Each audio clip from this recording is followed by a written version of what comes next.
ઘરે ઘરે પધરામણીઓ કરીને લોકોને પ્રેમ અને પ્રેરણા આપવાનો આદેશ આપ્યો. હિંમત કે હુંક મળી છે ને સંપ્રદાય આપી અને અમારા માટે આ પ્રમુખ સ્વામી બેઠા છે. અમે કહીએ અમે અમારા પ્રમુખ સ્વામી અમે લાશો ખાલી ત્યાં અમે જોવા ગયા હોઈએ, આ બધું જોવા ગયા હોઈએ તો દોડીને આવી શું ખપે છે કહો, તમે ખપે શું છે કહો. કેમ માં કેમ કે છોકરાને ખપે શું છે કહો. અમે સંસારી નથી કરી શકીએ તમે સંતોષ કરી. હા અચૂક કરે છે તમે જ તમે કરો. સંતોષ કરે તો આમની અમે સંસારી બધું ખોટું વસાવી ખોટું પસ્તાણા પર તમે જે સંતોષ કર્યો ખરેખર.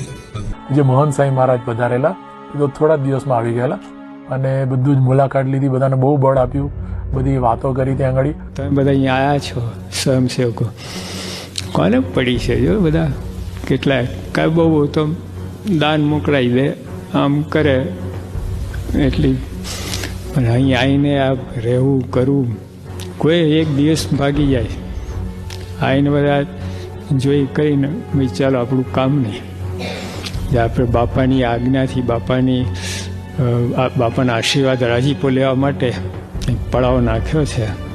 સંતોએ બધા બધું અગવડ તો ઘણી છે પણ તોય બાપા સામે દ્રષ્ટિ છે એટલે આ ભક્તિ જ છે, મારા જ છે. આ આમ જે કહો એ બધું આની અંદર બધું આપણે સમજી લેવાનું.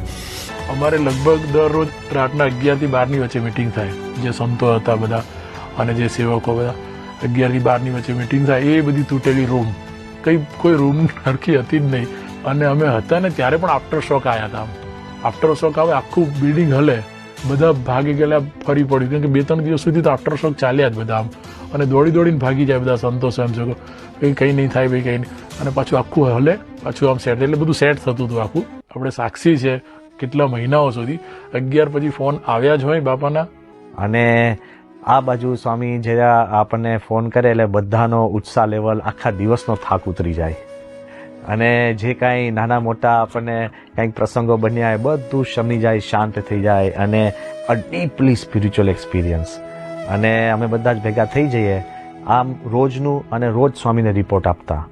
It went on for months.